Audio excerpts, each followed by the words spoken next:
Selamat pagi Bapak Ibu yang terkasih di dalam Tuhan. Kita bersyukur bahwa di pagi ini Tuhan memberikan kesempatan kepada kita untuk beribadah kepada-Nya. Meskipun kita beribadah di rumah kita masing-masing, namun kita percaya bahwa Tuhan hadir menyertai kita di dalam rumah tangga kita masing-masing untuk memulai ibadah ini. Dan Bapak Ibu, kita akan memulai ibadah. Saya undang Bapak Ibu untuk bangkit berdiri, kita masuk di saat teduh, kita menghadap Tuhan untuk beribadah kepada-Nya.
Kita akan memulaikan ibadah kita pada saat ini.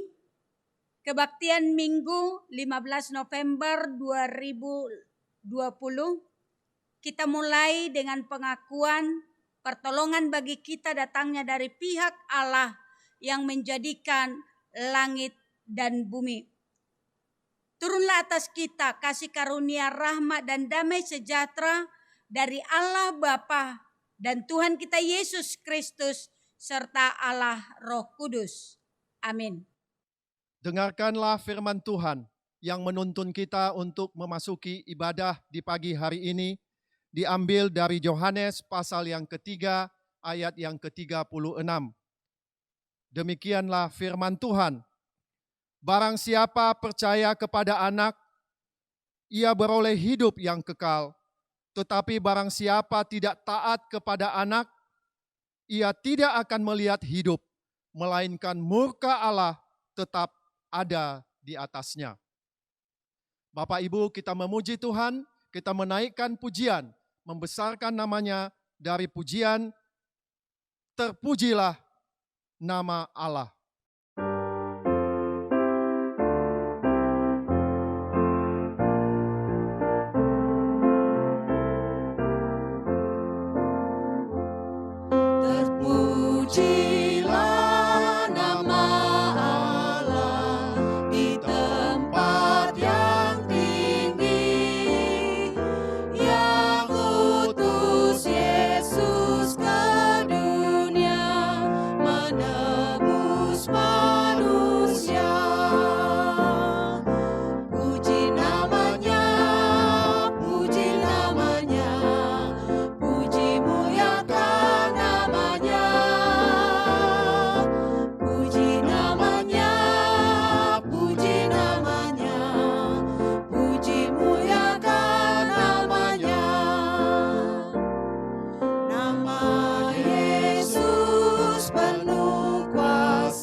Bapak Ibu yang terkasih di dalam nama Tuhan kita Yesus Kristus, kita masuk di dalam doa. Saya mempersilahkan Bapak Ibu untuk bangkit berdiri. Bapa Surgawi, Bapa yang Maha Kasih dan penuh setia, Kembali di pagi ini ya Tuhan, kami menghadap ke hadirat-Mu. Kami datang dengan hati berlimpah oleh ucapan syukur dan berterima kasih untuk seluruh penyertaan, pertolongan, dan anugerah yang Tuhan telah berikan kepada kami sepanjang hari-hari yang telah kami lalui. Lebih daripada itu ya Tuhan, kami bersyukur dan berterima kasih atas nafas kehidupan yang Tuhan masih berikan kepada kami untuk menjalani hidup ini menurut kehendak Tuhan. Bapa di surga, kami tahu bahwa kami tidak layak sebenarnya menghadap Engkau. Oleh karena dosa dan pelanggaran-pelanggaran kami, betapa kami membanggakan diri kami ya Tuhan. Seolah-olah kami dapat bertindak semau kami atas dasar kekuatan kami sendiri dan melupakan Tuhan. Ya Bapa, ampuni kami, kasihanilah kami. Jika Engkau mengingat-ingat dosa dan pelanggaran kami ya Tuhan, siapakah yang mampu melepaskan kami dari segala murka Tuhan? Karena itu kami mohon, Tuhan layakkan kami, Tuhan sucikan kami, sehingga di pagi ini, ketika kami datang ke hadirat-Mu dengan beribadah kepada-Mu, Engkau berkenan atas ibadah kami. Tuhan, meskipun kami berada di tempat kami masing-masing di dalam ibadah ini, kami mohon Engkau hadir di tengah-tengah kami, memberkati kami dan menuntun kami, sehingga ibadah yang kami lakukan kepada-Mu ya Tuhan, berkenan kepada Tuhan, dan menjadi pujian dan kemuliaan bagi nama Tuhan. Inilah doa kami kepada-Mu ya Tuhan. Di dalam nama Tuhan kami Yesus Kristus, Tuhan dan Juru Selamat kami yang hidup, kami berdoa. Amin. Bapak Ibu, kita akan membacakan firman Tuhan secara bertanggapan yang hari ini kita ambil dari Mazmur pasal yang 107, Mazmur pasal 107, ayat yang ke-10 sampai ayatnya yang ke-22. Saya memulai membacakan ayat-ayat yang genap. Mohon Bapak Ibu membacakan ayat-ayat yang ganjil. Demikian seterusnya sampai kepada ayat yang ke-22. Demikian firman Tuhan. Ada orang-orang yang duduk di dalam gelap dan kelam, terkurung dalam sengsara dan besi. Karena mereka memberontak terhadap perintah-perintah Allah dan menista nasihat yang maha tinggi. Maka ditundukkannya hati mereka ke dalam kesusahan. Mereka tergelincir dan tidak ada yang menolong. Maka berseru-serulah mereka kepada Tuhan dalam kesesakan mereka, dan diselamatkannya lah mereka dari kecemasan mereka. Dibawanya mereka keluar dari dalam gelap dan kelam, dan diputuskannya belenggu-belenggu mereka. Biarlah mereka bersyukur kepada Tuhan karena kasih setianya, karena perbuatan-perbuatannya yang ajaib terhadap anak-anak manusia. Sebab dipecahkannya pintu-pintu tembaga, dan dihancurkannya palang-palang pintu besi. Ada orang-orang menjadi sakit oleh sebab kelakuan mereka yang berdosa, dan disiksa oleh sebab kesalahan-kesalahan mereka. Mereka muak terhadap segala makanan, dan mereka sudah sampai pada pintu gerbang maut. Maka berseru-serulah mereka kepada Tuhan dalam kesesakan mereka, dan diselamatkannya mereka dari kecemasan mereka. Disampaikannya firman-Nya, dan disembuhkannya mereka, diluputkannya mereka dari liang kubur. Biarlah mereka bersyukur kepada Tuhan karena kasih setianya, karena perbuatan-perbuatannya yang ajaib terhadap anak-anak manusia. Biarlah mereka mempersembahkan korban syukur dan menceritakan pekerjaan-pekerjaannya dengan sorak-sorai. Mari Bapak Ibu kita bangkit berdiri untuk mengucapkan pengakuan iman kita di hadapan Tuhan menurut pengakuan iman rasuli. Kita mengucapkan pengakuan iman kita bersama-sama. Aku percaya percaya kepada kepada Allah, Bapa yang Maha Kuasa, Khalik langit dan bumi, dan kepada Yesus Kristus, anaknya yang tunggal Tuhan kita, yang dikandung dari Roh Kudus, lahir dari anak darah Maria, yang menderita sengsara di bawah pemerintahan Pontius Pilatus, disalibkan, mati dan dikuburkan, turun ke dalam kerajaan maut. Pada hari yang ketiga, bangkit pula dari antara orang mati, naik ke sorga, duduk di sebelah kanan Allah, Bapa yang Maha Kuasa. Dan dari sana ia akan datang untuk menghakimi orang yang hidup dan yang mati. Aku percaya kepada Roh Kudus, gereja yang kudus dan am, persekutuan orang kudus, pengampunan dosa, kebangkitan tubuh, dan hidup yang kekal. Amin. Bapak Ibu dipersilakan duduk kembali. Kita menaikkan pujian bagi Tuhan, memuji Dia dengan pujian kasih Allah.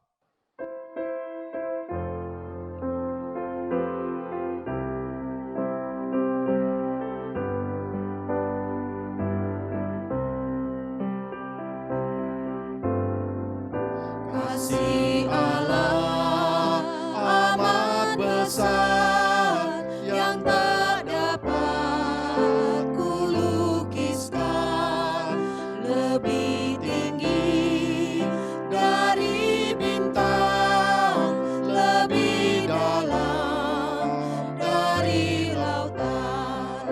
Meski Adam telah berdosa, Ia mengutus anaknya, agar kita damai dengannya, dosa diampuninya.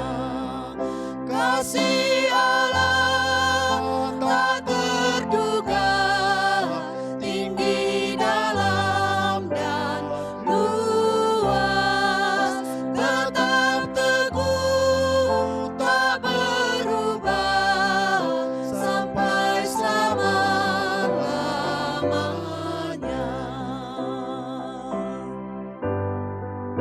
Dalam dunia yang tak tetap, tata kuasa kan lenyaplah. Manusia menolak firman, berpaling pada berhala. Kasih Allah tak terduga dan teramat besar, menyatakan penebusan bagi orang berdosa. Kasih Allah tak terduga, tinggi, dalam, dan luas, tetap teguh, tak berubah, sampai selama-lamanya. Tiba saatnya kita mengumpulkan persembahan yang akan kita persembahkan kepada Tuhan dari berkat-berkat yang sudah disampaikannya kepada kita.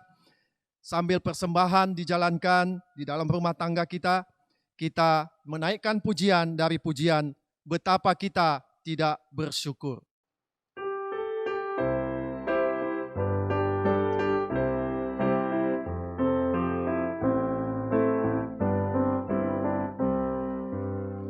Betapa kita tidak bersyukur, bertanah air kaya dan subur, lautnya luas, gunungnya megah, menghijau padang, bukit dan lembah. Itu semua berkat karunia Allah yang agung Maha Kuasa. Itu semua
Kita berdoa, kami mohonkan Bapak Ibu untuk bangkit berdiri.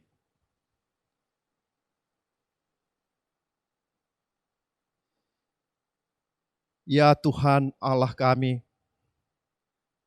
kembali kami bersyukur dan berterima kasih atas kesempatan yang Tuhan berikan kepada kami hari ini.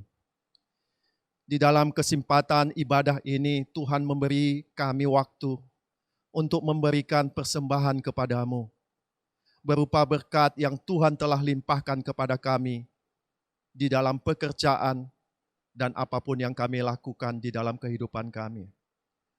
Kiranya persembahan kami ini berkenan kepadamu ya Tuhan. Tuhan mengkuduskan dan berkati agar dapat dipakai di dalam memperluas kerajaan Tuhan, agar dapat bisa membantu banyak orang, agar bisa memuliakan namamu bagi segenap orang. Kami berdoa ya Tuhan, jikalau dari antara kami yang datang ke hadirat-Mu di pagi hari ini, banyak dari kami yang datang dengan berbagai pergumulan-pergumulan hidup. Ada yang datang dengan pergumulan terhadap sakit penyakit. Ada yang datang dengan pergumulan permasalahan ekonomi. Ada yang datang dengan pergumulan-pergumulan mengenai pekerjaan. Ada yang datang dengan berbagai pergumulan di dalam rumah tangga. Dan berbagai pergumulan-pergumulan lain ya Tuhan, yang Tuhan tahu. Kami mohon kiranya Tuhan sendiri yang campur tangan di dalam kehidupan kami. Tuhan yang membukakan jalan kepada kami. Sehingga di dalam kesesakan-kesesakan kami di dalam pergumulan ini, Tuhan bukakan pintu dan pertolongan Tuhan datang pada saat yang tepat. Bapa di surga, kami juga berdoa terhadap gereja dan sekolah yang saat ini menghadapi kendala di dalam pandemi yang melanda seluruh dunia ini. Tuhan, kami mohon kiranya Engkau berbelas kasihan kepada kami. Jika Engkau telah mendirikan gereja ini dan menggunakan sekolah ini di dalam mencari jiwa-jiwa baru, menjangkau jiwa-jiwa baru yang memuliakan nama Tuhan, Engkau pasti mempunyai jalan ya Tuhan, membantu kami di dalam menyebarluaskan Injil dan pemberitaan firman-Mu, baik melalui gereja maupun melalui sekolah. Kepada segenap hamba Tuhan, majelis, aktivis, badan pengurus sekolah, kami mohonkan Tuhan memberikan kekuatan dan hikmat di dalam memendam amanat, sehingga kami semua dapat bekerja sama, bahu-membahu di dalam melaksanakan apa yang Tuhan inginkan di dalam hidup kami. Bapa, kami juga berdoa terhadap bangsa dan negara kami. Tuhan tahu apa yang terjadi, berbagai pergumulan dan permasalahan yang ada, baik di tingkat pusat maupun di daerah-daerah. Pilkada yang sebentar lagi akan dilaksanakan serentak di seluruh Indonesia. Kami mohon kiranya Engkau campur tangan dan memimpin ya Tuhan.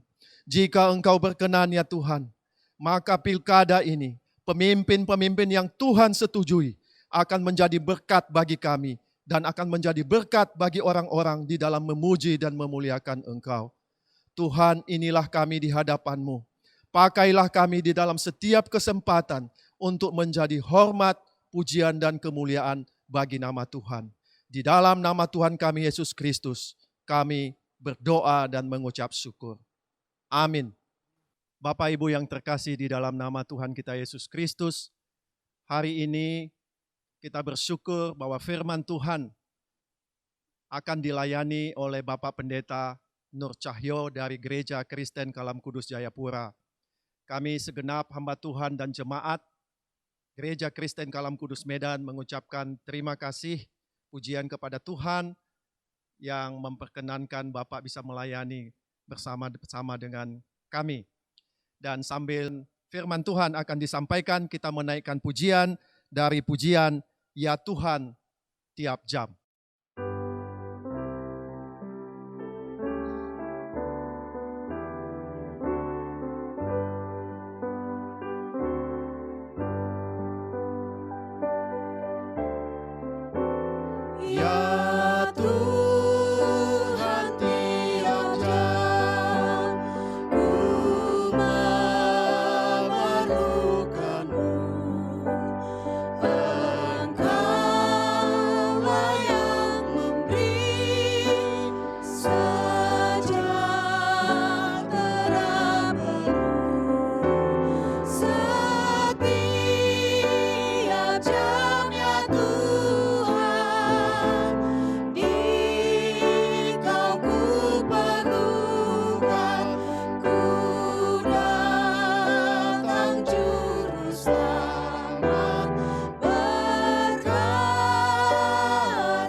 Bapa kami yang di surga, kami mohon bimbingan Roh Kudus-Mu untuk menolong kami mengerti dan memahami firman Tuhan.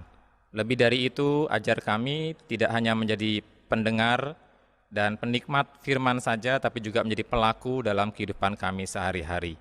Tolong kami yang lemah ini, hanya demi nama Tuhan Yesus Kristus kami berdoa dan mengucap syukur. Haleluya. Amin.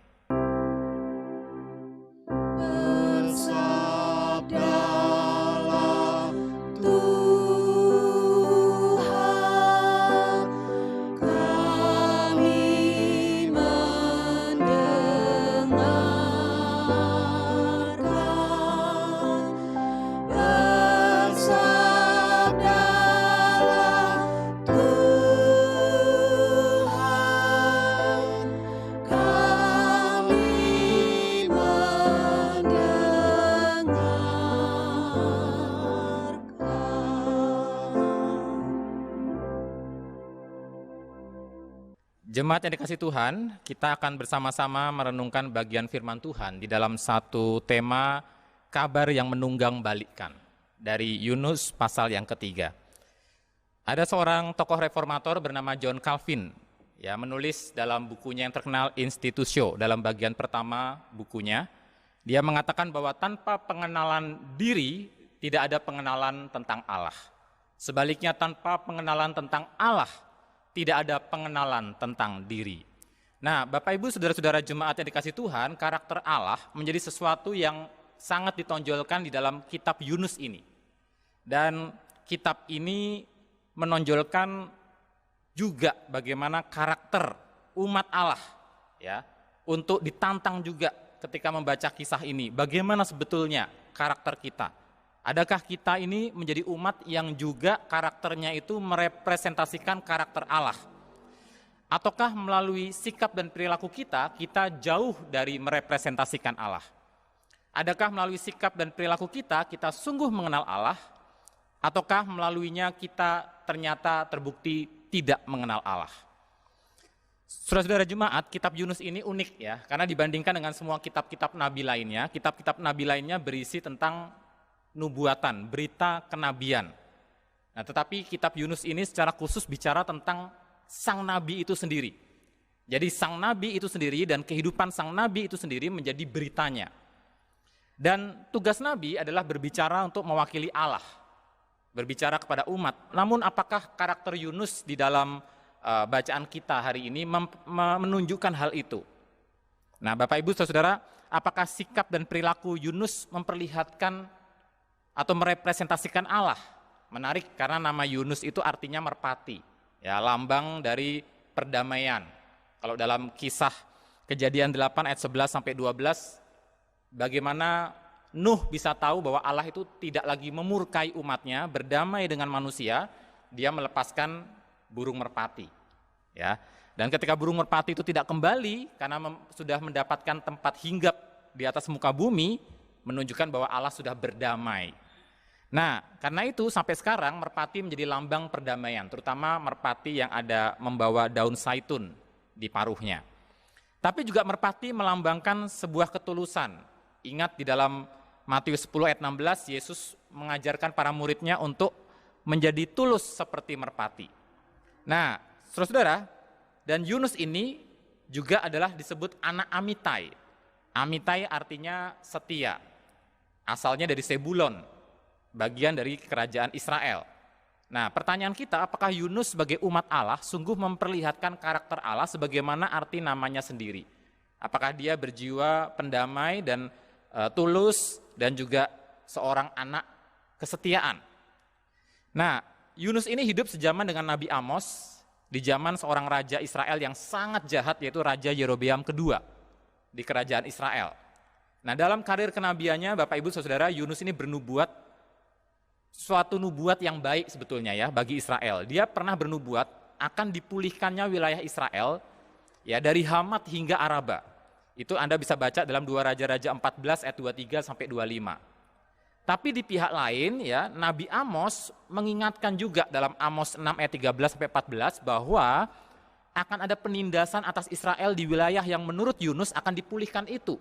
Ya, di wilayah Hamat hingga Araba yang kata si Yunus akan dipulihkan, menurut Amos di wilayah itu akan ada penindasan juga begitu ya. Nah, jadi kita melihat nubuatan yang disampaikan Yunus ketimbang yang disampaikan Amos, nubuatan Yunus lebih menyenangkan telinga, terutama bagi orang Israel, bagi bangsa Israel. Yunus beritanya lebih menyenangkan didengar oleh orang-orang sebangsanya sendiri. Dan Yunus ini bukan nabi palsu, karena memang ternyata nubuatan yang disampaikannya tergenapi. Sungguh-sungguh wilayah Israel dari Hamat sampai Araba itu berhasil direbut di tangan Israel. Nah, saudara, namun yang menjadi masalah buat Yunus adalah ya, kalau kemudian ia diminta Tuhan untuk membawa nubuatan yang bersifat peringatan kepada bangsa Asyur yang jahat, yang jelas-jelas adalah musuh dari bangsanya. Kalau dia menubuatkan kepada bangsanya sendiri, apalagi nubuatannya isinya bagus, dia it's okay. Tapi kalau nubuatannya itu kepada bangsa Asyur yang notabene adalah musuh dari bangsanya sendiri, wah, itu problem. Mengapa? Karena Yunus tahu ketika ia diminta untuk membawa nubuatan yang bersifat peringatan, maka itu sama saja membuka potensi, kemungkinan gara-gara berita yang dia bawa, Asyur itu bertobat. Dan kalau Asyur bertobat, maka Allah akan mengampuni dia. Allah akan mengampuni mereka. Nah, Yunus mengetahui kemungkinan atau potensi tersebut sehingga dia merasa berat sekali untuk membawa berita peringatan kepada Niniwe, bangsa Asyur. Yunus tidak siap untuk hidup sesuai namanya sendiri, yaitu merpati, ya, yang melambangkan perdamaian di zaman Nuh. Tidak siap untuk tulus menaati Allah, padahal merpati itu lambang ketulusan. Jadi kita lihat karakter Yunus perlu dipertanyakan di sini. Nah, Yunus ini hidup di zaman kerajaan Neo-Asyrian, ya, yang bengis. Dan sebelumnya, ya, di zaman Raja Israel itu Raja Ahab, kerajaan Asyur yang bengis ini sudah pernah berkonflik dengan Israel. Jadi Yunus sudah punya pengalaman sejarah di mana bangsanya itu berkonflik dengan Asyur.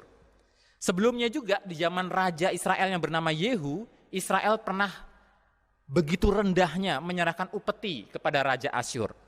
Jadi Yunus telah mengalami pengalaman pahit kehidupan bangsanya Israel menderita dan menjadi rendahan di bawah kekuasaan Asyur yang bengis itu. Nah, kini Yunus diperintah Tuhan untuk memberitakan kabar penghakiman yang justru membuka kemungkinan, saya garis bawahi ya, membuka kemungkinan untuk Asyur itu bertobat. Agar kehancuran Asyur itu dapat terhindarkan, dapat ditunda setidaknya. Nah, Bapak Ibu Saudara, kita semua kemudian kalau membaca sejarah bisa tahu bahwa di masa depan Allah akan memakai Asyur untuk menjadi alat pembalasannya, alat penghukumannya kepada bangsa-bangsa termasuk kepada Israel sendiri. Seandainya Yunus tahu itu, dia lebih nggak mau lagi, saudara ya. Karena di kemudian hari memang Israel Utara akan dihancurkan dan penduduknya akan dicerai-beraikan, dibuang ke seluruh penjuru wilayah ya oleh kerajaan Asyur. Seandainya dia tahu itu, dia akan lebih tidak mau lagi untuk pergi ke Niniwe. Nah, saudara, sekali lagi karakter Yunus perlu dipertanyakan di sini. Di masa Yunus, dosa orang-orang Asyur di bawah pemerintahan Raja Asyur yang kalau saya melihat timeline-nya itu ada di bawah pemerintahan Asyur dan 3. Nah, kejahatan mereka mencapai puncak-puncaknya. Dan Alkitab tidak secara tegas menyatakan bahwa Raja kota Niniwe yang disinggung dalam kitab Yunus ini namanya Asyur dan 3, tidak. Jadi penulis kitab Yunus tidak secara eksplisit menuliskan siapa nama raja yang akhirnya ditemui oleh Yunus dalam Yunus pasal 3. Kota Niniwe sendiri baru menjadi kota yang penting, baru menjadi kota yang terutama itu 50 tahun kemudian di zaman raja-raja Asyur yang berikutnya, ya. Tetapi di zaman Yunus ini kerajaan kota Niniwe ini belum menjadi kota yang semasyur itu, begitu ya. Meskipun sudah termasuk kota yang sangat besar dikatakan di sana. Nah, saudara, dan di kota itu ada penguasanya. Alkitab tidak secara tegas memberikan informasi kepada kita siapa identitas raja itu, apakah raja yang disebut dalam Yunus pasal 3 itu hanyalah penguasa lokal, penguasa dari kota Niniwe itu, atau betul-betul raja Asyur, kerajaan Asyur yang berdomisili di kota Niniwe. Nah, Alkitab tidak secara tegas menjelaskan siapa identitas raja Niniwe tersebut. Ini ingin memberikan kepada kita sebuah fokus, bahwa fokusnya bukan pada raja Niniwe-nya, tapi fokusnya adalah pada Raja Agung, yaitu Allah pencipta langit dan bumi, yang karakternya itu bermaksud hendak dieksplor ya, dinyatakan lewat Yunus pasal 3 ini. Bagaimana karakter Sang Raja Agung, yaitu Allah itu di hadapan ciptaannya. Nah, saudara, itu yang menjadi fokus. Dan saya akan mengajak kita melihat kitab Yunus ini diwarnai oleh beberapa kontras ya, tapi juga ada beberapa kesamaan-kesamaan. Saya akan fokuskan pada kesamaan-kesamaan ya, khususnya pasal 3 yang kita akan baca hari ini dengan pasal 1. Nah, saudara, di pasal 3 kita akan melihat ada beberapa kesamaan yang justru menyingkapkan kepada kita karakter Yunus, kita bandingkan dengan pasal 1. Yang pertama, baik pasal 1 maupun pasal 3 sama-sama memuat tentang tugas pengutusan kepada Yunus. Atau lebih tepatnya di pasal 3 tugas pengutusannya itu diulangi lagi. Karena apa? Karena di pasal 1 ya, Allah berfirman kepada Yunus, datanglah firman Tuhan kepada Yunus bin Amitai demikian, bangunlah, pergilah ke Niniwe, kota yang besar itu, berserulah terhadap mereka karena, nah diberikan alasan di pasal 1 ya, karena kejahatannya telah sampai kepadaku. Nah tapi kemudian kita tahu Yunus melarikan diri, saudara, kemudian mengalami badai besar, dan kemudian ditelan oleh ikan besar, dan kemudian pasal 2 dia menyatakan doa, yang doanya pun dia sebetulnya tidak menyatakan bahwa dia bertobat ya. Dan kemudian dia dilempar oleh ikan besar itu, dimuntahkan kembali ke darat, dan sampailah ke pasal 3, dan Yunus menerima kembali tugas pengutusan itu, diulang tugasnya. Hanya saja kali ini Yunus 3 ayat 1-2 saya bacakan. Datanglah firman Tuhan kepada Yunus untuk kedua kalinya, demikian, bangunlah, pergilah ke Niniwe, kota yang besar itu, dan sampaikanlah kepadanya seruan yang kufirmankan kepadamu. Tidak dicantumkan alasannya. Kalau di pasal 1 dicantumkan alasannya, karena kejahatannya telah sampai kepada Allah. Perintahnya diulangi, tapi tidak disampaikan alasannya. Saudara, apa yang bisa kita mendapatkan gambaran dari ayat ini ya? Jadi saudara, Yunus diminta untuk pergi ke Niniwe, tapi alasannya tidak diulangi oleh Allah. Karena Allah tahu yang jadi soal bagi Yunus adalah bukan soal kejahatan Niniwe, ya, melainkan soal tugasnya itu sendiri. Dia nggak mau pergi. Ya, bagi Yunus, kalaupun Niniwe jahat, ya so what, begitu ya. Terus apa masalahnya? Malah kebetulan bisa jadi alasan bagi Allah untuk menghukum Niniwe, kan jahat, begitu ya. Nah, tapi penting bagi Allah untuk menekankan penugasannya ini kepada Yunus. Ya, terlepas Yunus itu peduli atau nggak peduli dengan masalah kejahatan dari Niniwe. Yunus tahu Niniwe jahat karena ia dan bangsanya merasakan sendiri kejahatan dari Asyur. Ya, tapi nampaknya itu nggak jadi soal bagi Yunus, ya, karena bagi Yunus justru perintah ini yang jadi soal, disuruh pergi. Nah, saudara-saudara, karena itu kita harus melihat ada something wrong dengan karakter Yunus di sini ya.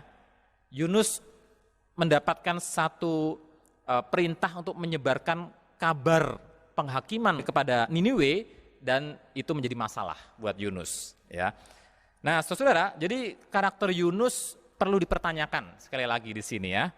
Dan yang kedua, kita melihat kesamaan apa lagi? Selain ada pengulangan perintah, di pasal 1 dan pasal 3 sama-sama mencatat perjumpaan non-Israel atau orang-orang yang bukan Israel, yaitu para pelaut di pasal 1 dan penduduk Niniwe di pasal 3 dengan sang nabi yang bernama Yunus ini. Di Yunus pasal 3 ayat 3 saya bacakan bagi kita. Bersiaplah Yunus lalu pergi ke Niniwe sesuai dengan firman Allah. Niniwe adalah sebuah kota yang mengagumkan besarnya, 3 hari perjalanan luasnya. Nah, saudara-saudara, ini berkebalikan dengan tindakan Yunus yang digambarkan dalam pasal 1 tadi ya. Kali ini dia tidak lari, tapi dia pergi ke Niniwe. Ya. Nah, saudara, dan kita melihat ada sebuah, kalau secara visual ya, secara visual ini ada sebuah arah yang berkebalikan, bukan? Kalau di pasal 1 dia ke arah pergi ke arah Tarsis ya, pergi ke arah Tarsis ya, ke arah barat ya. Kini di pasal 3 dia pergi ke arah timur. Artinya kan kebalikannya ya. Artinya kebalikannya. Secara visual kita melihat itu kebalikannya. Kali ini dia berbalik arah, saudara-saudara ya. Tapi penulis kitab Yunus tidak dengan sengaja menggunakan kata berbalik, tidak ya. Hanya diceritakan bahwa Yunus pergi ke Niniwe, tidak digunakan kata berbalik. Karena dalam bahasa Ibrani kata berbalik itu menggunakan kata syub yang artinya kita terjemahkan juga dengan bertobat. Jadi artinya Yunus ini memang sih arahnya balik, arahnya ke arah sebaliknya, tapi belum tentu dia bertobat sebetulnya. Ya, masih bisa kita pertanyakan motivasinya. Nah, saudara, Jadi kita melihat jangan buru-buru untuk menyatakan bahwa Yunus ini sungguh-sungguh sudah bertobat, meskipun doanya di pasal 2 di perut ikan tuh doanya kelihatan baik sekali ya. Tapi toh dari doanya pun kita perlu mempertanyakan, karena dia pernah berdoa di perut ikan bahwa dia akan mempersembahkan kurban syukur kepada Allah ya. Sampai di pasal 3 kita nggak pernah melihat dia mempersembahkan kurban ya. Saudara, jadi nanti dulu, sabar dulu. Karakter Yunus perlu dipertanyakan di sini. Satu hal yang pasti di pasal 1 dan di pasal 3 kita melihat ada sama-sama perjumpaan Yunus dengan orang-orang non-Israel. Kali ini dia bertemu dengan orang-orang non-Israel, yaitu bangsa Niniwe, yang kotanya digambarkan sebuah kota yang mengagumkan besarnya. Kata besar ini sangat unik di dalam kitab Yunus, karena ada kota besar, ada ikan besar, ada badai besar, jadi konsep besar ini sangat menarik, saudara ya. Sengaja ditonjolkan di sini. Dan kita melihat ada 3 hari perjalanan luasnya. Kota besar itu 3 hari perjalanan luasnya. Jadi untuk Yunus itu mengerjakan tugasnya, memberitakan berita penghakiman, untuk mengcover seluruh area kota Niniwe, dia butuh 3 hari ya. Perjalanan luasnya itu 3 hari untuk dia memberitakan kabar penghakiman Allah. Nah, saudara, dan sekarang kita lihat poin ketiga.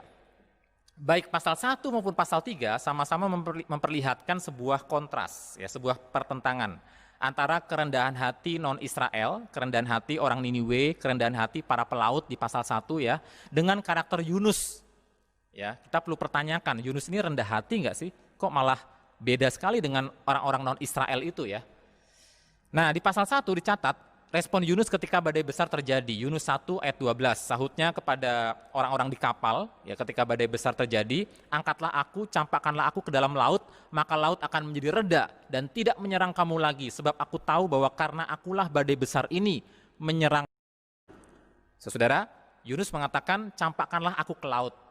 Dia tidak mengatakan, ayo mari sama-sama kita bertobat kepada Allah. Iya, mungkin jangan-jangan saya salah, yuk kita bertobat sama-sama. Ya, tapi dia mengatakan, campakkan saja saya ke laut. Bagi Yunus, ya, dia menunjukkan sikap ketidakpedulian sama sekali terhadap tugas pengutusan Allah, dan bagi dia ya udah mendingan mati sajalah. Ya, mati saja. Sikap semacam ini akan lebih verbal dinyatakan nanti di pasal 4. Di pasal 4 dia betul-betul minta mati kepada Allah, ya. Ketulusan karakter Yunus sebagai nabi sangat mencurigakan dan sangat perlu dipertanyakan. Di pasal 3, ketulusan karakter Yunus untuk sungguh-sungguh mengemban tugas yang Allah berikan juga nampak mencurigakan dan perlu dipertanyakan. Contohnya dalam Yunus 3 ayat 4-6. Mulailah Yunus masuk ke dalam kota itu sehari seperjalanan jauhnya, lalu berseru, 40 hari lagi maka Niniwe akan ditunggang balikkan. Jadi di hari pertama Yunus mengerjakan tugasnya dan ia memberitakan kabar penghakiman itu. Nah, menarik karena dalam bahasa Ibrani, kabar yang dibawa Yunus hanya terdiri dari 5 kata saja. Jauh-jauh pergi ke Niniwe, khotbahnya tidak sampai 1 lembar. Dia menjalani perjalanan 3 hari ke daerah-daerah di seluruh Niniwe. Ya, hanya 5 kata saja. Saudara, 40 hari lagi, maka Niniwe akan ditunggang balikkan. That's it, hanya itu saja.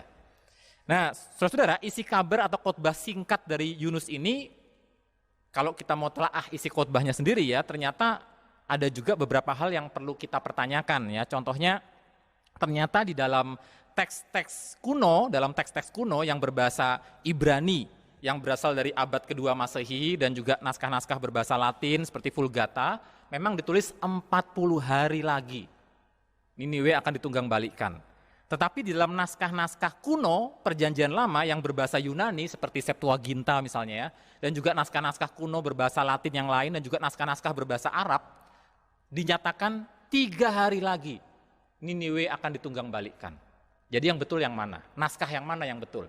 Ya, naskah yang mengatakan 40 hari lagi atau naskah yang menyatakan 3 hari lagi? Nah, LAI memilih 40 hari lagi.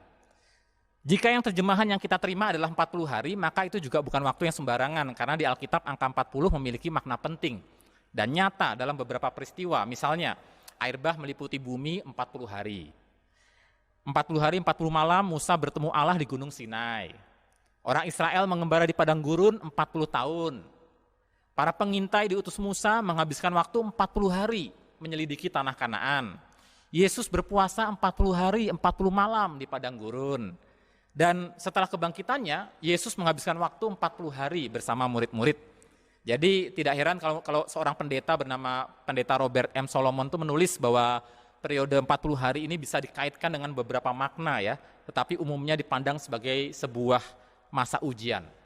Jadi ketika Yunus memberitakan kabar ya, 40 hari ke depan Niniwe akan ditunggang balikan, itu berarti ada 40 hari masa ujian yang menentukan bagi orang Niniwe, akankah mereka menerima murka Allah ataukah mereka lolos dari murka Allah. Ya, itu kalau kita terima penterjemahan 40 hari. Namun jika terjemahan yang kita terima adalah terjemahan versi Septuaginta ya, yang menyatakan 3 hari lagi Niniwe akan ditunggang balikan, maka 3 hari itulah waktu yang diperlukan untuk Yunus menempuh seluruh bagian kota Niniwe, mengcover semuanya dengan berita penghakiman itu. 3 hari perjalanan jauhnya. Dan kalau kita mencoba mengkaitkan dengan cerita di pasal 3, tidak heran kalau kemudian sang raja kota Niniwe beserta rakyatnya tergesa-gesa seolah-olah ya, merasakan urgensinya untuk segera mengadakan pertobatan massal. Karena 3 hari lagi. Nah, saudara, jadi sangat singkat untuk mereka kemudian cepat-cepat bertobat. Nah, terlepas dari terjemahan mana yang Anda terima, entah 3 hari, entah 40 hari, yang pasti isi beritanya itu adalah ada kabar bahwa Niniwe akan ditunggang balikan, atau dalam bahasa Inggris itu overturn gitu ya, ditunggang balikan karena kejahatannya. Nah, menarik Bapak Ibu Saudara, kata ditunggang balikan di sini menggunakan kata Ibrani yang sama dengan yang digunakan dalam peristiwa Sodom dan Gomora. Kejadian 19 ayat 21 juga ada kata ditunggang balikan, dan itu ditujukan kepada Sodom dan Gomora. Benar-benar ditunggang balikan. Jadi Niniwe menghadapi ancaman seperti yang Sodom dan Gomora ini akan alami. Begitu ya. Namun menariknya, di bagian Alkitab lain, kata Ibrani yang sama, kata ditunggang balikan dalam bahasa Ibraninya ya, juga digunakan untuk menggambarkan sesuatu yang lebih positif. Misalnya, dalam 1 Samuel 10 ayat 6, dikatakan tentang Saul yang berubah menjadi manusia lain. Perubahan seorang manusia karena dipenuhi roh Allah. Nah, kata berubah di situ juga menggunakan kata Ibrani yang sama yang diterjemahkan sebagai ditunggang balikan. Jadi dengan kata Ibrani yang sama bisa berarti berubah secara positif, bisa berarti ditunggang balikan dalam pengertian negatif seperti Sodom dan Gomora.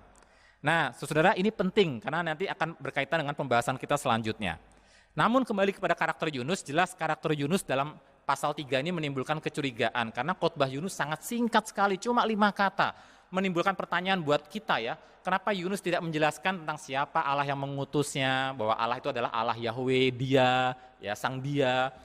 Mengapa Yunus tidak menjelaskan tentang kasih Allah yang maha mengampuni, yang siap menyelamatkan? Mengapa Yunus tidak menjelaskan apa yang harus dilakukan oleh bangsa Niniwe supaya selamat? Kami mesti bagaimana? Yunus tidak memberikan aplikasi begitu ya. Yunus hanya mengutarakan 5 kata berisi penghakiman. That's it, hanya itu. Jadi pertanyaan kita adalah, dan juga pertanyaan para penafsir, apakah Yunus sedang berusaha menyabotase pesannya sendiri? Bayangkan Pak Cahyo khotbah menyabotase khotbahnya sendiri. Ya, ini menimbulkan kecurigaan terhadap karakter Yunus. Seolah-olah Yunus ini memberitakan berita penghakiman dengan tergesa-gesa, sekedarnya saja, yang penting kamu terima beritanya, tapi tidak mengharapkan satu tanggapan yang benar-benar positif dari pendengarnya. Saudara, karakter Yunus jelas sangat dipertanyakan di sini. Nah, sekarang Yunus 3 ayat 5-6. Ya, orang Niniwe mendengar kabar yang singkat itu cuma 5 kata, percaya kepada Allah. Lalu mereka mengumumkan puasa dan mereka baik orang dewasa maupun anak-anak mengenakan kain kabung atau terjemahan lain kain karung, menggambarkan ketidaknyamanan begitu ya. Dan setelah sampai kabar itu kepada raja kota Niniwe, saya garis bawahi ya, setelah sampai kabar itu kepada raja kota Niniwe, turunlah ia dari singgasananya, ditanggalkanlah jubahnya, diselubungkannya kain kabung, lalu duduklah ia di abu, ya tanda penyesalan, tanda pertobatan. Nah, ayat 5 dan 6 ini lagi-lagi menimbulkan kecurigaan kita terhadap karakter Yunus. Di mana-mana kalau orang mau strategis kerjanya kan dia pasti akan menuju satu kota, cari dedengkotnya, cari orang kuncinya, injilin orang kuncinya bertobat, itu satu suku bisa bertobat semua, begitu kan? Itu yang banyak terjadi di banyak wilayah di suku-suku pedalaman. Tapi Yunus pokoknya yang masuk ke kota Niniwe, siapa saja dia temui dia beritakan, dan ayat firman Tuhan mengatakan setelah sampai kabar itu kepada raja kota Niniwe. Pertanyaan kita, berarti Raja kota Niniwe ini mendengar langsung dari Yunus atau mendengar dari orang? Kenapa Yunus tidak langsung menyampaikan kepada sang raja? Kenapa raja baru dengar dari orang? Kalau memang ini kita dapat pahami seperti itu, begitu ya. Jadi ini juga menimbulkan kecurigaan. Sebetulnya Yunus ini gimana sih? Ya, dia seperti benar-benar seperti menyabotase khotbahnya sendiri, begitu ya, supaya orang-orang itu nggak bertobat. Ya, dia sampaikan aja sekedarnya berita itu seolah-olah sambil lalu, begitu ya. Nah, saudara, apapun motivasi Yunus, baru nampak jelas nanti di pasal keempat. Ya, di pasal keempat baru nampak jelas. Yang pasti kita dapati di pasal 3 ini adalah sebuah respon massal yang luar biasa. Seorang penulis bernama Adam Bradley mengatakan kata-kata Yunus ini sifatnya bentuknya itu cuma 5 kata, kayak amuba, bentuk singkat sederhana ya. Kayak amuba kan makhluk bersel satu ya, sederhana. Ya, makhluk sederhana. Tapi dampaknya itu Jurassic. Ya, dampaknya itu benar-benar big ya, size-nya tuh besar begitu ya. Nah, penduduk Niniwe ternyata lebih responsif terhadap firman Allah daripada Yunus sendiri. Padahal Yunus adalah nabi Allah, tapi sang nabi baru benar-benar melakukan firman Allah setelah melewati badai besar, setelah melewati ikan besar. Jadi tidak responsif dibandingkan dengan orang Niniwe yang sangat responsif dan langsung bertobat. Yunus 3 ayat 7-8, lalu atas perintah raja dan para pembesarnya, orang memaklumkan dan mengatakan di Niniwe demikian.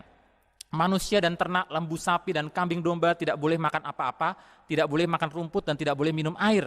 Haruslah semuanya, manusia dan ternak, berselubung kain kabung dan berseru dengan keras kepada Allah, serta haruslah masing-masing berbalik dari tingkah lakunya yang jahat. Saya garis bawahi kata berbalik, syuf, ya, dalam bahasa Ibrani, dan dari kekerasan yang dilakukannya. Saudara, jadi Yunus 3 ayat 8 menyatakan Niniwe, kota yang besar itu berbalik. Kata syuf itu digunakan juga untuk bertobat. Ya, jadi jelas mendengar khotbah Yunus, sang raja bertobat dan memerintahkan rakyatnya untuk berbalik, bertobat. Bertobat dari apa? Yunus dalam khotbah 5 katanya tidak pernah menyinggung dosanya orang Niniwe. Ya, nggak tahu dia niat apa enggak tuh saudara khotbah begitu ya. Tapi raja tahu, sang raja Niniwe tahu, ya, bahwa tingkah lakunya yang jahat, bahwa mereka adalah bangsa yang keras, dan saudara bisa lihat di internet, di YouTube, di buku-buku tafsiran bagaimana kekerasan dari kerajaan Asyur yang mengerikan itu, ya. Tapi raja kota Niniwe sadar bangsanya lah yang menjadi penyebab ancaman itu membayang di atas mereka dan mereka bertobat. Jadi khotbah Yunus mencapai hasilnya. Hasilnya apa? Benar-benar Niniwe itu ditunggang balikkan. Tapi ditunggang balikkan bukan seperti Sodom dan Gomora, ya, tapi ditunggang balikkan dalam pengertian yang positif. Yaitu ditunggang balikkan seperti Saul yang berubah karena roh Allah berubah hidupnya. Nah, saudara, jadi kita melihat kata ditunggang balikkan di sini ya muncul dapat dikenakan kepada Niniwe, tapi bukan seperti kepada Sodom dan Gomora, tapi seperti kepada Saul yang berubah ketika dihinggapi roh Allah. Kabar yang dibawa Yunus adalah kabar penunggang balikan. Dan memang akhirnya Niniwe ditunggang balikan lewat kabar penghakiman Yunus itu.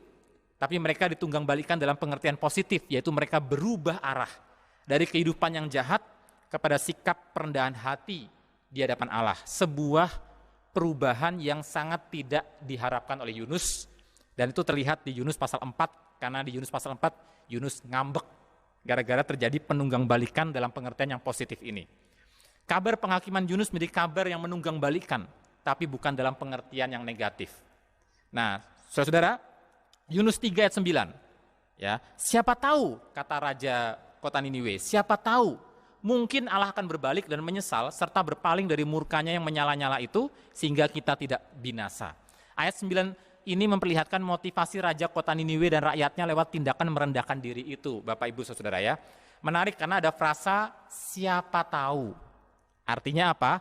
Raja kota Niniwe ini dan penduduknya tidak benar-benar kenal Allah yang diwakili oleh Yunus ini. Mereka tidak benar-benar mengenal. Artinya apa? Artinya orang-orang dari kerajaan kota Niniwe ini tidak punya pengetahuan yang mumpuni tentang doktrin Allah, tentang teologi proper, kalau dalam bahasa orang seminari ya. Mereka tidak punya kemampuan yang mumpuni, pengetahuan yang mumpuni tentang siapa Allah. Makanya ada kata-kata siapa tahu, ya mungkin Allah akan berbalik, tidak menghukum kita.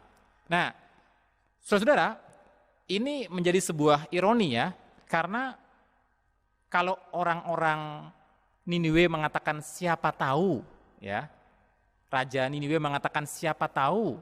Nah, Yunus dalam pasal 4 ayat 2 mengatakan begini, sebab aku tahu bahwa engkaulah Allah yang pengasih dan penyayang, yang panjang sabar dan berlimpah kasih setia, serta yang menyesal karena malapetaka yang hendak didatangkannya. Jadi justru karena Yunus tahu, dia tahu tentang doktrin Allah yang benar, tapi pengetahuannya itu justru membuat dia lari, tidak taat kepada Allah. Ironis bukan Bapak Ibu? Orang Niniwe, Raja Niniwe mengatakan siapa tahu dan merendahkan diri. Yunus mengatakan aku tahu, tapi justru dia marah kepada Allah dan tidak mengasihi sesamanya. Jadi menjadi jelas di sini memiliki pengetahuan doktrinal tentang doktrin Allah, teologia proper, tidak otomatis membuat seseorang itu memiliki kasih Allah dan hati Allah di dalam dirinya. Itulah sebabnya, saudara ya, jikalau suatu kali saya mengingatkan kepada jemaat, hati-hati dengan rajin mengikuti seminar doktrinal di sini dan di sini, bukan karena saya anti doktrin. Orang saya sendiri pengajar doktrin, dalam kelas katekisasi, dalam khotbah-khotbah, dalam KTB-KTB, saya pasti mengajarkan tentang doktrin, meskipun kadang-kadang dalam bahasa yang sangat sederhana. Tapi ketika saya mengingatkan itu, saya ada dalam kesadaran bahwa jemaat bisa terjebak dalam sebuah bahaya. Di masa-masa pandemi, semakin belajar doktrin, mengerti doktrin ini dan doktrin itu, tetapi bagaimana kita menghidupi dan menanggapi misalnya orang-orang agama lain dalam penggunaan media sosial kita misalnya. Adakah kita mengerti doktrin yang benar, tapi sibuk mencaci maki, menghina, mengkritik agama lain, bahkan berusaha untuk memenangkan perdebatan tanpa pernah berniat mendoakan atau rindu untuk memperkenalkan Kristus dan karya penyelamatannya lewat kematiannya di atas kayu salib dan kebangkitannya kepada orang-orang itu. Ataukah seperti yang disoroti oleh apologet terkenal, ya, almarhum Raffi Sakarias yang baru saja meninggal. Kita bisa saja memenangkan perdebatan tetapi tidak memenangkan jiwanya. Kita memiliki doktrin yang benar, itu penting. Namun ingat, iblis pun memiliki doktrin yang benar tentang Allah dan mereka gemetar. Baca Markus 1 ayat 24, baca Yakobus 2 ayat 19. Iblis pun mengerti doktrin yang benar tentang Allah, tapi mereka tidak mengasihi Allah. Nah Bapak Ibu, ini yang terjadi pada Yunus. Sejak pasal 1 kita tahu dia punya doktrin Allah yang benar. Kepada orang-orang di kapal, Yunus mengatakan, aku seorang Ibrani, aku takut akan Allah, Allah yang empunya langit dan yang telah menjadikan lautan dan daratan. Doktrinnya benar. Namun ia memilih mati di tengah gelora laut ketimbang bertobat kepada Allah dan taat pergi ke Niniwe. Artinya saudara, pengertian kita akan doktrin tidak otomatis mengubah hidup kita. Nah, saudara, sebagai kontras, di sini kita melihat kehidupan Yunus, ya, dan orang-orang Niniwe. Orang-orang Niniwe doktrin Allahnya limited sekali, terbatas. Tapi mendengar ancaman dalam 5 kata saja sudah cukup bagi mereka untuk merendahkan diri, dan aksi mereka itu menjadi sebuah berita yang kemudian dipakai Yesus untuk menghakimi umat Allah di zamannya. Dalam Matius 12 ayat 41, Yesus berkata kepada orang-orang sezamannya, pada waktu penghakiman, orang-orang Niniwe akan bangkit bersama angkatan ini, angkatan Tuhan Yesus ya, dan menghukumnya juga. Sebab orang-orang Niniwe di zaman Yunus bertobat setelah mendengar pemberitaan Yunus, dan sesungguhnya yang ada di sini, yaitu Tuhan Yesus, lebih daripada Yunus. Tapi toh orang-orang seangkatan Yesus tidak bertobat, tidak percaya kepada Yesus. Jadi artinya apa Bapak Ibu? Dengan satu message yang cuma 5 kata, orang Niniwe menerima dengan tulus, mereka bertobat, dan hidup mereka menjadi kesaksian dari generasi sampai generasi. Hidup mereka menjadi alat penghakiman juga untuk mereka yang tidak mau percaya kepada Tuhan Yesus. Bapak Ibu, kehidupan orang Niniwe yang telah tertunggang balikkan oleh kabar yang menunggang balikkan mereka, ini menjadi kesaksian atau kabar yang siap menunggang balikkan kehidupan generasi-generasi selanjutnya. Ayat terakhir kita, Yunus 3 ayat 10. Ketika Allah melihat perbuatan mereka itu, ya ini bagaimana mereka berbalik dan dari tingkah lakunya yang jahat, maka menyesalah Allah karena malapetaka yang telah dirancangkannya terhadap mereka, dan ia pun tidak jadi melakukan hukumannya itu ya. Dan apa yang dapat kita pelajari tentang Allah dari ayat ini Bapak Ibu? Apakah ayat-ayat semacam ini membuat kita menyimpulkan bahwa Allah itu pelin-pelan berubah-berubah? Ya, sedikit-sedikit menyesal, sedikit-sedikit menyesal. Nah, beberapa bagian Alkitab dengan jelas menunjukkan bahwa Allah tidak pernah berubah. Namun bagaimana kita menjelaskan ayat-ayat semacam ini yang memperlihatkan seolah-olah Allah itu menyesal, berubah? Nah, saudara, ayat ini justru menyatakan konsistenitas Allah atas deklarasi bersyaratnya yang pernah ia nyatakan puluhan tahun sebelumnya bahwa ketaatan akan mendatangkan berkat dan ketidaktaatan akan mendatangkan kutuk. Nah, dia tetap konsisten dengan pesan itu. Puluhan tahun kemudian setelah Yunus, Nabi Yeremia menuliskan firman Tuhan dalam Yeremia 18 ayat 7 sampai 10. Tuhan mengatakan begini, ada kalanya aku Tuhan berkata tentang suatu bangsa seperti Niniwe ya, dan tentang suatu kerajaan bahwa aku akan mencabut, merobohkan dan membinasakannya atau menunggang balikannya.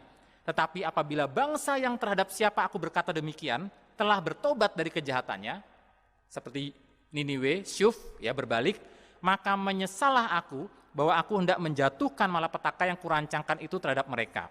Tapi sebaliknya, ada kalanya aku berkata tentang suatu bangsa, contohnya Israel, dan tentang suatu kerajaan, bahwa aku akan membangun dan menanam mereka.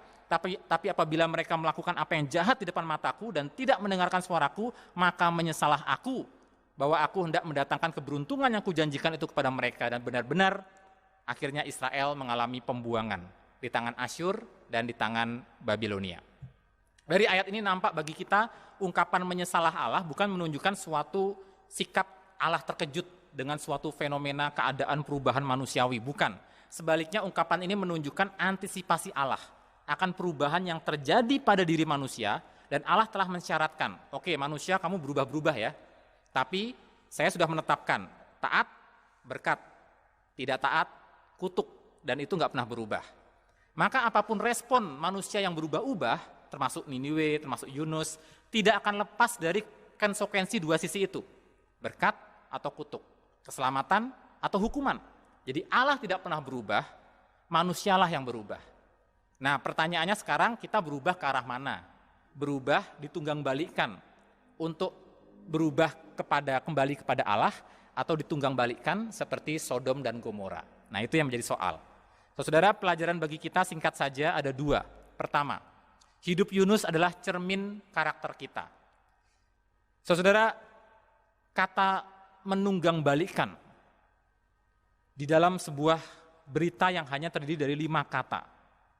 Ini menjadi sebuah berita yang benar-benar menunggang balikan orang Niniwe. Nah, bagaimana dengan kita? Di pasal 3 ini kita melihat cerminan diri kita sendiri. Karakter Yunus mencerminkan Anda dan saya. Seringkali kita tidak hidup seperti arti nama yang kita pikul. Apa arti nama yang kita pikul? Kristen, pengikut Kristus. Jujur sama seperti Yunus, kita tidak mampu dan tidak sanggup mengasihi sesama kita. Apalagi orang-orang yang memusuhi kita dan merugikan kita.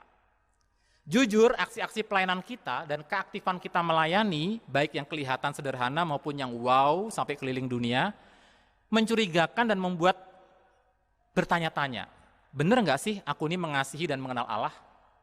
Bahkan pelayanan kita pun mencurigakan. Ya. Kerajinan kita mengikuti seminar doktrin, webinar, pembinaan rohani, dan mengetahui banyak teologia, kenyataannya tidak otomatis mengubah kehidupan kita, tidak membuat kita makin mengasihi Allah dan mengasihi sesama. Kalau ada orang yang mengatakan bahwa Yunus adalah merpati, maka ada orang mengatakan juga dia itu merpati liar. Dan kitalah orang-orang seperti Yunus, merpati-merpati liar, yang nampaknya jinak, karena ada di gereja. Jadi ada ungkapan jinak-jinak merpati. Artinya dalam konteks ini ya, hati kita seolah-olah nampak mau untuk mencintai Allah, mengasihi Allah, tapi sebetulnya tidak. Kita tidak mau mengenal Allah, sebetulnya kita menolak Allah. Jinak-jinak merpati kan artinya seorang wanita atau seorang pria yang kelihatannya mau sama pria atau wanita itu, tapi sebetulnya enggak. Ya. Nah Bapak Ibu, sebagai umat, kita memperoleh privilege untuk bersekutu dengan firman-Nya setiap hari, dengan khotbah-khotbah, dengan pengajaran-pengajaran. Pertanyaannya bagi kita, seperti apakah hidup kita ditunggang balikan oleh firman itu? Ditunggang balikan dalam pengertian negatif seperti Sodom dan Gomora karena kita tidak mau bertobat, atau ditunggang balikan dalam pengertian positif, yaitu diubahkan oleh kuasa roh Allah, seperti Saul diubah ya oleh karena roh Allah menghinggapi dia. Pelajaran terakhir, yang kedua, hidup kita juga adalah cermin dari karakter Allah, dan ini yang mau saya ingatkan sebagai poin terakhir. Yunus pasal 3 ini memperlihatkan kepada kita keluasan kasih anugerah Allah. Ia adalah Allah yang sangat mengampuni. Dan Yunus tahu itu karena dia doktrin Allahnya oke, begitu ya. Bahkan di pasal 4 secara eksplisit Yunus menyatakan melalui kitabnya ini tentang kasih sayang Allah kepada ciptaannya. Kasihnya itu kontras dengan karakter Yunus yang seharusnya mewakili karakter Allah, padahal dia seorang nabi ya. Karakter Allah atau kasih Allah tidak terrepresentasi lewat hidup Yunus, tapi justru menjadi nyata lewat respon orang-orang Niniwe. Mengapa? Karena orang-orang Niniwe yang minim pengetahuan doktrin Allahnya ini justru merespon berita Yunus itu dengan berbalik, dan gara-gara mereka berbalik, karakter Allah menjadi nyata. Allah mengampuni mereka, Allah mengasihi mereka. Jadi saudara, kita melihat melalui pasal 3 ini, orang-orang Niniwe ditunggang balikan, berbalik ke arah yang positif. Saudara, namun memang bukan Yunus yang menjadi teladan kita sebenarnya. Kisah Yunus ada untuk menjadi cermin bagi kita. Apakah kita sendiri sudah hidup mencerminkan karakter Allah? Kita adalah umat Allah yang telah mengalami anugerah, diadopsi menjadi umat kepunyaan Allah melalui karya Sang Firman, perkataan Allah yang menjadi manusia, yaitu Yesus Kristus. Lewat kematian dan kebangkitan Kristus, Ia menebus kita dari hukuman akibat dosa dan membenarkan kita di hadapan Allah, kita semua yang percaya melalui iman kepadanya. Nah, kita diciptakan baru oleh Roh Kudus untuk menjadi serupa dengan gambaran anaknya, bukan menjadi serupa dengan Yunus, bukan pula menjadi serupa dengan orang Niniwe, tapi menjadi serupa dengan gambaran anaknya, Yesus Kristus. Roma 8 ayat 29 mengatakan, sebab semua orang yang dipilihnya dari semula, mereka juga ditentukannya dari semula untuk menjadi serupa dengan gambaran anaknya, supaya ia, Kristus anaknya itu, menjadi yang sulung di antara banyak saudara-saudara. Kita semua ditentukan untuk menjadi serupa dengan gambaran Kristus. Nah, siapakah Yesus Kristus? Ibrani 1 ayat 3 mengatakan, Kristus adalah cahaya kemuliaan Allah. Seperti matahari ada cahayanya, maka Allah, Kristus menjadi cahayanya. Dan gambar wujud Allah, Kristus adalah gambar wujud Allah. Dalam bahasa Yunani menggunakan kata karakter Allah. Jadi mau melihat seperti apa karakter Allah, lihat Kristus. Nah, kita diciptakan baru untuk menjadi serupa dengan Kristus yang mencerminkan karakter Allah, berarti di dalam Kristus kita pun diminta untuk mencerminkan karakter Allah. Nah, bagaimana hidup kita Bapak Ibu Saudara? Apakah hidup kita adalah cerminan karakter Allah? Biarlah bagian firman Tuhan dari Yunus pasal 3 ini membawa kita berefleksi. Dan puji Tuhan jika firman Tuhan ini menunggang balikan hidup kita ke arah yang benar. Kembali kepada Allah. Mari kita berdoa. Bapa kami yang di surga, lewat firman Tuhan ini biarlah nyata pemeliharaan-Mu atas kami. Pelihara kami dan iman kami agar kami jangan mengalami seperti Sodom dan Gomora dan mengalami ancaman ditunggang balikkan Tuhan di dalam pengertian yang negatif. Tapi sungguh-sungguh kami mengalami hidup kami diubahkan, ditunggang balikkan ke arah yang benar, yaitu kembali kepada Allah. Biarlah firman Tuhan hari ini menolong kami untuk mengerti bahwa Allah begitu mengasihi, tetapi karakter kami seringkali justru sangat berkebalikan dari karakter Allah. Hidup Yunus lebih mencerminkan hidup kami, dan hidup kami jauh dari mencerminkan kehidupan karakter Allah sendiri. Ajar kami sebagai orang Kristen, pengikut Kristus, semakin menyerupai Tuhan Yesus Kristus dalam hidup kami.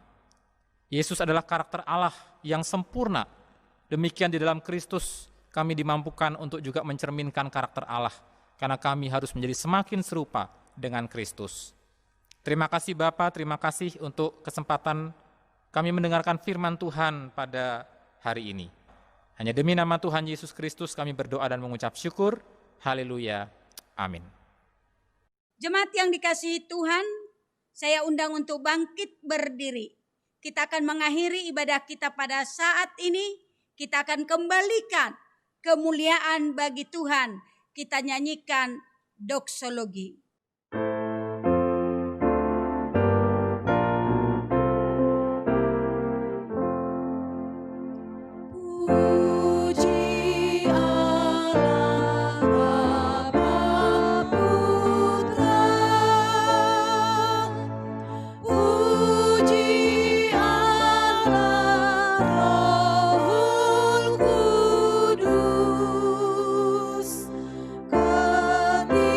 Ketika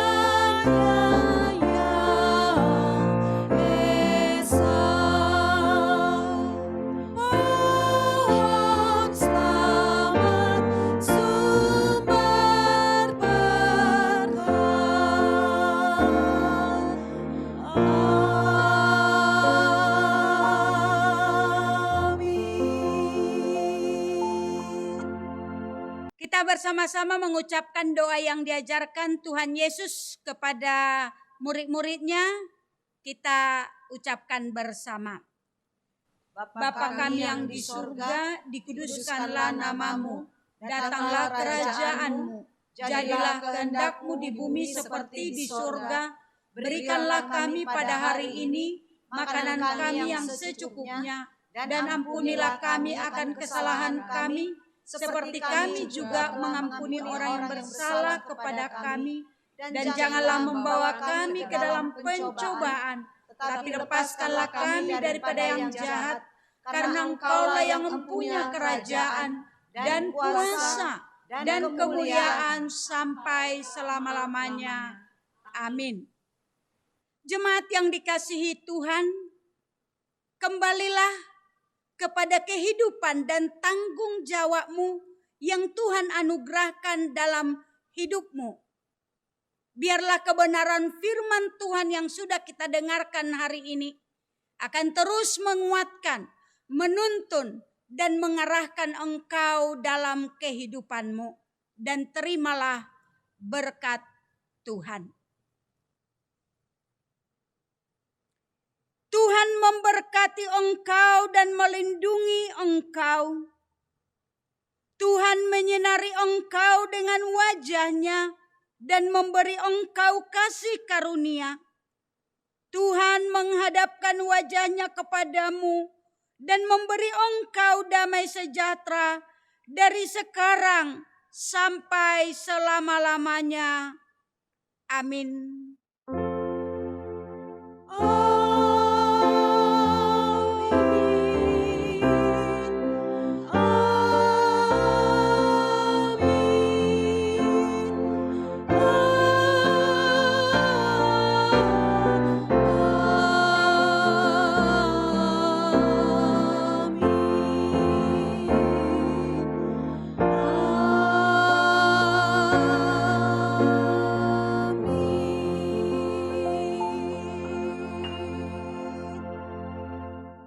Silakan duduk, doa teduh.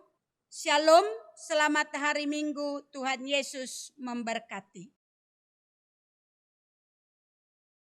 Kami segenap pelayan Gereja Kristen Kalam Kudus Medan, Minggu 15 November 2020 mengucapkan Selamat Hari Minggu, Tuhan Yesus memberkati. Soli Deo, Gloria.